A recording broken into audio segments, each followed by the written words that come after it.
Hello and welcome to Unfudge Your Marketing. This is a show where I chat with business and owners and leaders about their marketing missteps, mishaps, and things that just didn't go quite as planned regarding their marketing. I am your host. I'm Christy Mitchell. I am a marketing strategist and consultant. I work with service-based business owners who have relied on referrals and word of mouth to build their business, and they know in order to take things to that next level and grow for the future, they need to finally think more strategically about their marketing. I am so excited today to welcome Mark Harbecki to the show. Mark is the founder of Harbecki Marketing, and he has been in the marketing space since 2006. He has led marketing departments at 4 small firms, including a nonprofit organization. His company, Harbecki Marketing, helps busy solopreneurs and micro business owners improve their websites and conversion tracking, publish content that converts, and generate leads from virtual networking. Mark believes in adding value through free resources, particularly for his first time business owners. His website offers a free technical SEO appraisal of website homepages, as well as a LinkedIn top weekly post content tracking template. Mark's core values are integrity, kindness, and great communication. Welcome to the show, Mark. Thank you, Christy. I'm happy to be here. I just want to say I love that you put your core values in your bio. I haven't had anyone do that before, and I really like that. It helps give people a sense of who you are. Definitely, that's great feedback. Thank you. Awesome. So I always like to tell our guests or our listeners how I know our guests. And Mark and I were just chatting about this quick because sometimes I need a little refresher on my brain. I feel like we've known each other forever. It's definitely been a few years, which is why I think I forgot. But we met on LinkedIn. So yeah, Mark was like, "You're one of my success stories." Commented on a post, and then we took it offline, sent some DMs, some emails, had virtual chats, and now we've collaborated together on clients. So it's been awesome getting to know you and your work and having you kind of in my back pocket for clients who need what you do. So yeah, it's been awesome. And I'm so excited for this conversation we're going to have today. Me too. I'm super excited. Awesome. So when we talked about you coming on the show, you mentioned a couple of things that we could talk about, but the first one being your experience running Google Ads, paid advertising for your own business in kind of the early days of starting your business. And it sounds like you work with a lot of new business owners. So I'm curious where you want to kind of start that conversation in terms of, what made you do Google Ads and kind of how did that go for you and what did you learn? Yeah, so I had run some moderately to very successful Google Ads campaigns in-house in some of those roles that you mentioned. Um, and of course, it helps that where I was working, it was a easy sell. They had something that resonated with their buyers, a clear buyer persona. And so of course, I had to set up the campaigns and populate them and monitor them and improve them. But because of that foundation of what they were selling, the alignment between what they offer and who they're reaching, they went pretty well. So when I founded my business, I was like, well, I've run, you know, I have a marketing background. Yes, my business is marketing, but I know what I'm doing for digital marketing. I've run Google Ads, like I said. I've run blog campaigns, SEO, email, you name it. So I was like, well, I'll just include Google Ads in the mix. And the big uh, lesson that I learned was that when I've niched down a little bit for where I currently am. But when I started out, I founded my company in mid 2023, um, and I marketed myself as more of a marketing jack of all trades. So and a lot of people do that. So that's not really saying anything unique. So I ran some ads for a couple months. But because of that, my website as a whole and the landing page where I was bringing people from the ads, um, it wasn't saying anything that was really unique. Um, I'm sure that at the time there were a lot of other companies that were beating me for matching what they offer and saying it in a interesting, new way or engaging way. So Mhm. I think a lot of other companies and in general, and I'm competing with small companies, so I feel like my not only my ads probably were pretty good, but once they got to my site, they weren't seeing anything that was really special. They could probably find something similar on Fiverr or Upwork. Um, Mhm. so they so I ran ads for a couple months initially, and they didn't generate any sales. they got some visits and I got some email signups and some other things out of it. But in terms of raw sales, it wasn't a beneficial experience. Yeah. So there's a few things I want to pull out, Mark. First, I want to just kind of take a step back or a little side tangent and just say, because I've had this experience with other marketers who come on the show. First of all, I appreciate you being so open and honest. And I think there's this level of credibility to the lessons learned from my guests, especially when they come from a marketing background and are able to say, I did this marketing thing and it didn't go well. So I just want to stop and say thank you for your willingness to come on the show. And I know that it goes a long way with the listeners to be like, oh, okay. Because a lot of the people who listen to the show are business owners who are not in a marketing field, right? And so they come to it I don't know what I'm doing. I'm just trying to navigate this. And so I think it's helpful and reassuring when other business owners outside of the marketing space can hear that those of us in marketing have made our own mistakes. We all make mistakes. And the really big thing is to learn the lessons from it. So it sounds like you did. It sounds like in this experience, you were assuming that since you did something for another company for a different offer and it went well, that it would apply to you, which I think is a great lesson for business owners to learn. Because I think often, right, a lot of business owners talk to each other and they might not be in the same field. And so they might hear oh, well, so-and-so did this thing, so I should go do that, right? It's that whole shiny object syndrome that I think so many business owners fall victim to. So I'll stop there for a second if there's anything you want to add to that. No, I think you described it perfectly. Yeah, you're so right. Yeah, it was a little bit of a shiny object thing for me. But yeah, you're right. That's out there. That's really out there right now in a big way with AI. So yeah, you're so right. That's really a thing. Yeah, hearing that someone else did it, so you should go do it too, is not necessarily the best strategy in all cases.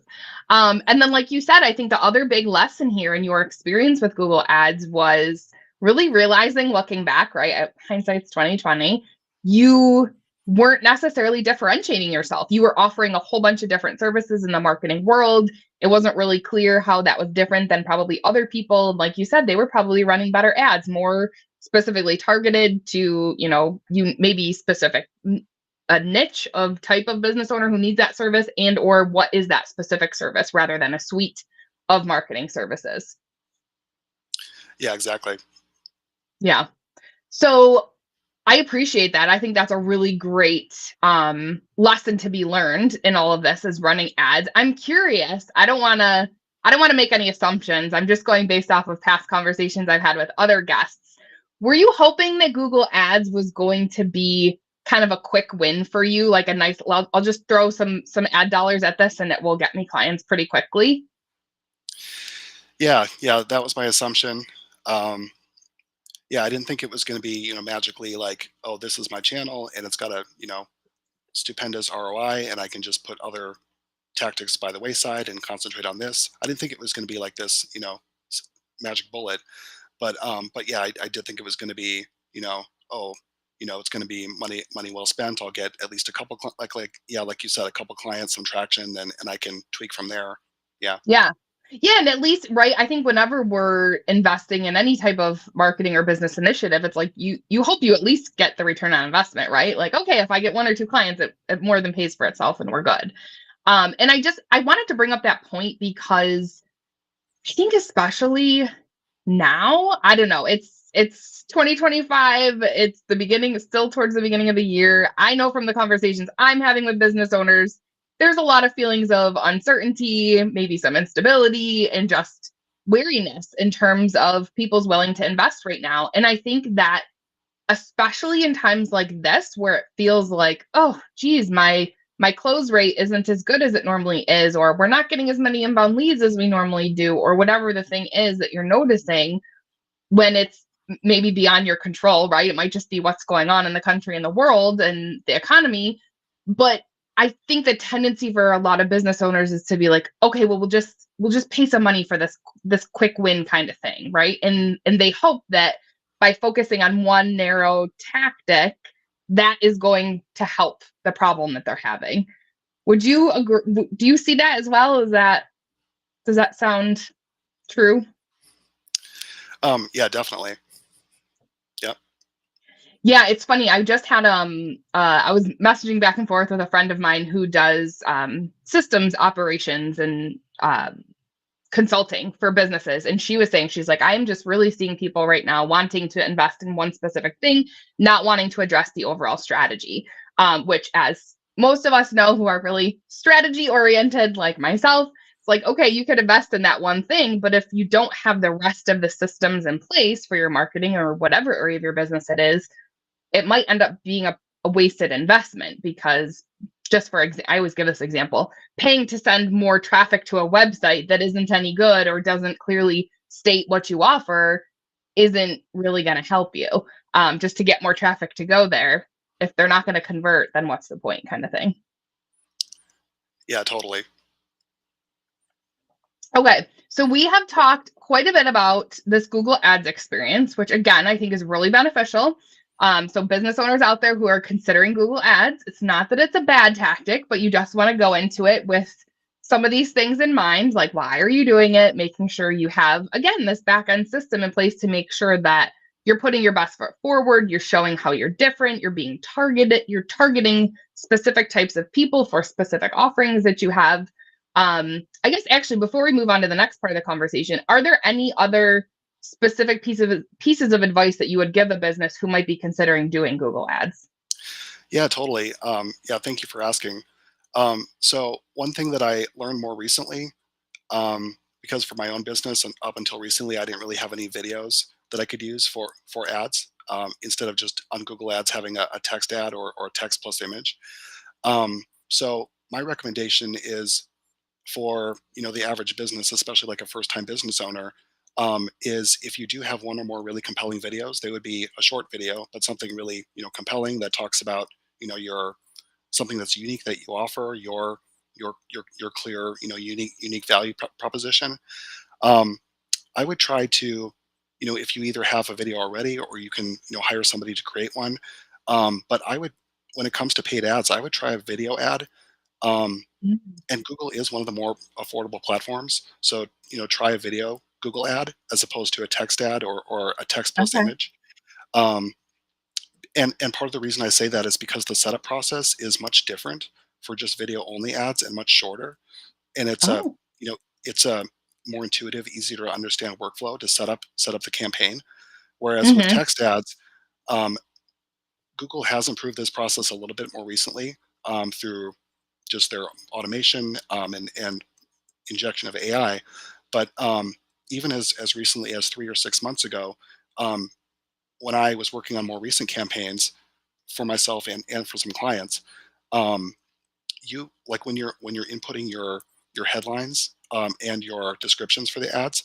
Um, Google has a very high bar. I mean, it makes sense because you're trying to compete with the marketplace, but they will not let you finish the campaign and get to the next stage until you get to a certain percentage of completeness and uniqueness.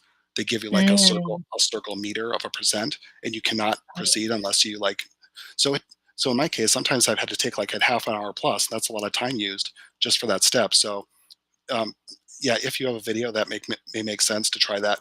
Just because the time setting it up, you'll save so much time. Um, Interesting. and That's really interesting. You're actually making me kind of want to like go try it out maybe for myself. I will say Google Ads is one thing. I'm a huge DIYer, right? Especially when it comes to marketing. I have never ventured into the world of Google Ads. For some reason, it's always just felt really intimidating to me. But I like how you're saying that if you go about the process of doing a video, which I don't mind creating videos, then it might be an easier entry point if you're doing it yourself. exactly, and one other tip I would share is that on multiple paid ad platforms, this is not just on Google Ads. You'll often be given the option to check a box to run your campaign on an extended or partner network. And Okay. I found, and I've also heard from others that I've talked to, inside marketing, outside marketing, that checking that option to promote, like it seems like a great deal because you're not paying anymore, and Google or whatever platform is just saying, oh, we'll show your ad, we'll give you these more impressions from our partner networks, but it's in my experience testing it the last few years.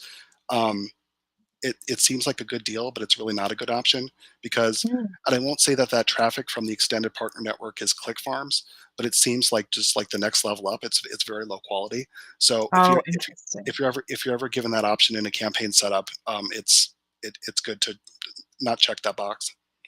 Interesting. Okay, that's a really great piece of advice. I appreciate that. And I know I've seen the same thing well, not same thing. I've seen something similar when I've helped clients with like LinkedIn ads, right? It's like you could check this box to like extend the reach of it, which like you said, like it's really tempting. It looks like a great deal, so why wouldn't you do it? So I appreciate you sharing that experience firsthand of what you've seen and the results for what you get from it.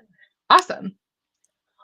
All Sure. right. So that's really helpful. I think all of that information about Google Ads. The other thing I want to make sure we leave time for, because Mark and I were chatting quick right before we got on record, this just came up with a past client of mine, this topic of buying email lists.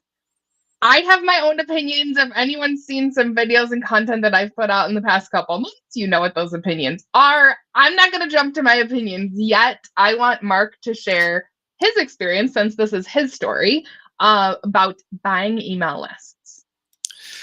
Yeah.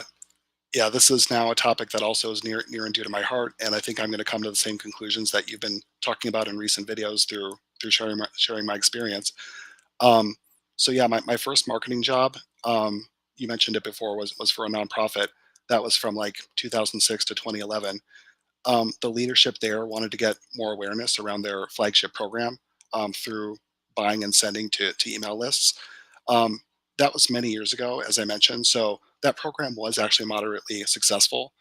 But part of that was because both like the recipients getting the emails when it would reach the inbox, and the inbox reach rate was much higher than it is today, because email ESPs, email service providers, are so much more sophisticated in blocking for emails for inboxes that haven't been warmed up yet. So that actually worked out pretty good. But then a little bit later, I worked for a small e-commerce company. The CEO there wanted to do the same thing, purchase some lists, send to them. Um, those campaigns, they were pretty good for awareness, but in terms of sales, it didn't get a good ROI. Um, and that was a little bit further in time. So ESPs were more sophisticated. Um, and then I'll wrap up my story with, so my final time running marketing in house was a couple years ago for a small recruiting firm. And again, the leadership wanted to buy email lists. I actually advised them against doing that strategy, but they approved the budget. They approved my time on it. Um, so the subsequent campaigns were not successful. They didn't break even. Um, for they didn't break even for the money spent on the list, but also my time to prep them and send them. And the reason that I mentioned the list prep is that that included segmenting by industry. That was a case where we couldn't buy all the leads just in our industry. They included some contacts that are outside, which is very Mm. common when you're buying lists. You don't get necessarily all, even with their promises, you don't get all the people in the industry that you're targeting. So Yep. there's usually some built-in waste just from what you're buying. Yeah. Okay, so there's two things I want to pull out from those. I love that you have those three separate experiences, because one, I think that it goes back to a point we made earlier. Just because it worked for somebody else doesn't mean it's going to work for you. And really key, you need to be aware of how these things change over time. To your point about email service providers and sendability, and how many emails are actually getting through when you're sending to cold lists. And there were huge changes to email marketing last year in terms of like Google trying to block and flag spam emails and not let emails get through. And so people had to change how, businesses had to change how they were approaching their email marketing to verify domains and these extra security uh, things to make sure that we're following the rules when it comes to email marketing, which I think is important. So it's very important to be aware of how things change over time. It's so interesting to me that there's still so many business owners who, again, jump to paying for email lists, kind of like I was saying with Google Ads. It's like, I think they think it's going to be this like, okay, we'll just throw some money at it. We'll get some, we'll increase our visibility. We'll get some sales. Like it'll be it'll be this like quick and easy focused thing that will get us results.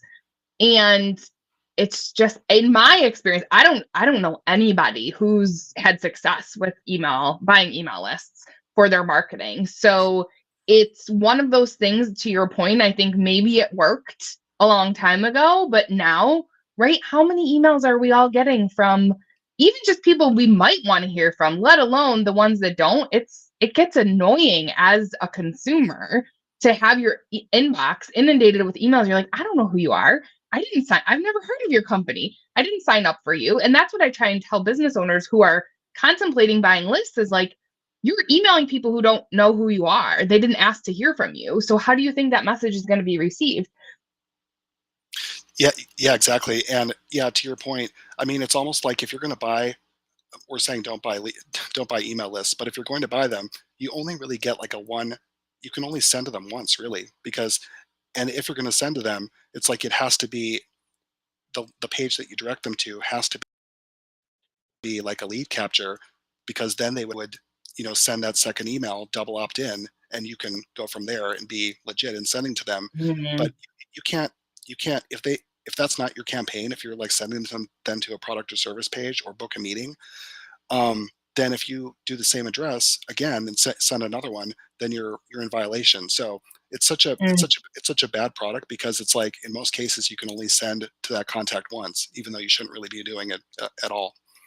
Yes, I think that is such a great point, and I want us to re-explain it again because again, most of the people listening to the show are not in the marketing world. So, and honestly, I kind of forgot about that piece. Like the way that email and can spam laws have evolved, the double opt-in is really crucial now. And so that means, just to give an example, if someone came to my site and they fill out a form, then they get an email that asks them to verify that they're opting in, right? The first step was them filling out the form, and then they get an email asking them to verify they really did want to opt in. So that's the double opt in that we're talking about.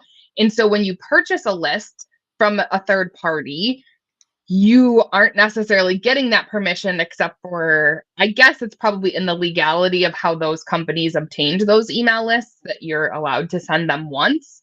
But to your point, then they actually need to opt in to hear from you more. So, another great point as to how this tactic might have worked a long time ago, but really doesn't kind of stack up in the world that we live in today with the current email marketing laws. Yeah, that's explained brilliantly. Yeah. Okay. Is there anything else you'd add? No, yeah, I think that was perfect. That was a very substance filled dissuasion. Um, can't think of the right word, but yeah, dissuading somebody from doing that.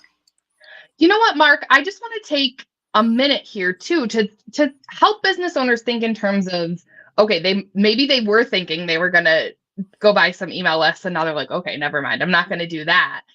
I would love it if we could take a minute just to share some other ideas. So one thing that I just thought about, top of mind for me, because I'm speaking at a couple events, I'm a part of like a virtual summit, in those sorts of ways can be a different way to go about getting in front of your audience and getting, building your email list. So if you can speak at an event and they give you a list of those attendees who are going to be there, that can be a way to help build your list in a more, I think, authentic, aligned, and productive way, because those people are going to have that familiarity of seeing you speak. And like I said, this example of I'm participating in somebody's virtual summit. And so there's going to be options for those people. They're going to watch my session and they're going to get some freebies. And I have the opportunity to share, my lead magnets so that people can come to my website and fill out my forms and get on my email list and learn more about me. And so I give those as a couple of alternative examples. What would you say might be a better investment rather than buying email lists if you're looking to grow your list and increase your visibility? Yeah, well, um, I mean, this is, I guess, a very minute time investment, so it really has a huge ROI. I do the same thing as you do in terms of your calendar booking form. Mhm.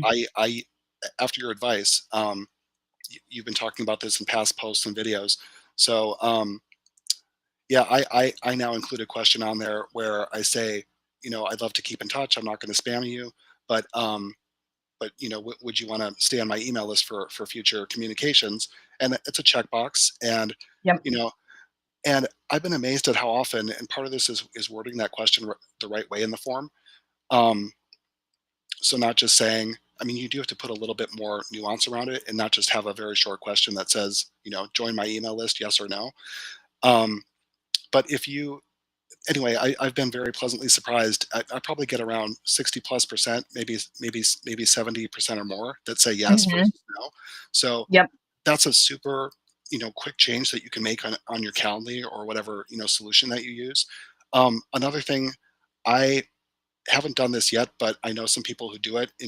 I do weekly events every Thursday where I share marketing tips. I have a Hmm. Zoom event that's hosted on LinkedIn. So some people, I don't do this right now, but I'm going to make this change. So some people on those Zoom sign up forms, instead of like right now, I just provide the Zoom link so somebody who registers can just jump immediately into my event on the Hmm. day. But you can set up the forms so that you have a separate opt-in there where they click the Zoom link, but then they enter their name and their email address, and then you can put in there, do you want to opt in? So there's ways in how you're presenting both, excuse me, both physically at events and digitally. If it's an online event, Yes. you can set things up to really scale up your emails. Yes, awesome. I'm so glad you brought up that point. And one other thing I just want to add to this conversation too, as we get ready to wrap things up, is the other thought that I had in terms of trying to increase your list and get in front of the right audience, right? Because I think that's part of this point about buying email lists is like you don't know if these are the right people or not, and they don't know who you are. I really love this idea of leveraging other people's audiences. And I heard this as like a phrase, OPAs. I heard it last year and I was like, I didn't know it was a thing. I've done it. You and I have actually done it. We've exchanged guest blogs on each other's blogs so Mark, I get exposure to Mark's audience. Mark gets exposure to my audience by doing a guest blog on each other's websites, which is a great idea. I just had someone actually reach out and ask if I wanted to contribute a quote and a link to her blog that she was writing. So that's another way, right? So think in terms of ways that you can collaborate with similarly aligned businesses who are targeting the same people that you would want to be targeting and figure out ways to collaborate, be creative. I feel like the opportunities are really endless. That's such a great point, and I'm doing that more and more. Yeah, besides with you, I've done some other guest blog post exchanges, co-hosting events with people. Yeah. Um, yeah, and you know, yes, it takes some time. You have to research the person if you don't really know them. Um, of course, it's great to ask people in your network, but yeah, just make the ask. The worst that can happen is you get ghosted or they say no. But Yeah. more often than not, especially if you already have a rapport with somebody, they're going to say yes. Right. Right. Oh my gosh, Mark, our time flew by today. I feel like we brought so much value to the audience, gave them lots of tangible things to really consider and take to heart for their businesses. As we wrap things up, is there a quick lesson learned that you just want to kind of like leave everybody with to take away from this conversation? Sure. So going back to um, running paid ad campaigns, um, especially if your background isn't in digital marketing, and let's say you want to run your first paid ad ever or your first campaign after a few years of not doing it, you'll benefit from getting campaign setup guidance from either a platform specialist, somebody who only does, like if you want to do a Google ad, somebody who only does that, and preferably is certified on it, or an agency where paid ad is the main focus. Um, Try to find somebody who has run paid ads for your specific industry. Mhm. Um, and like you've shared on some episodes before, Christy, um, make sure to ask questions of your potential provider focused around quality of work, return on investment, and ask it of both your provider that you're looking at and their whatever satisfied client references that they provide. And doing this will Yes. ensure that you ensure the best chance that your paid ad campaign delivers a great ROI for both your investment of money and time. Awesome. Great, great, great advice. Thank you so much, Mark.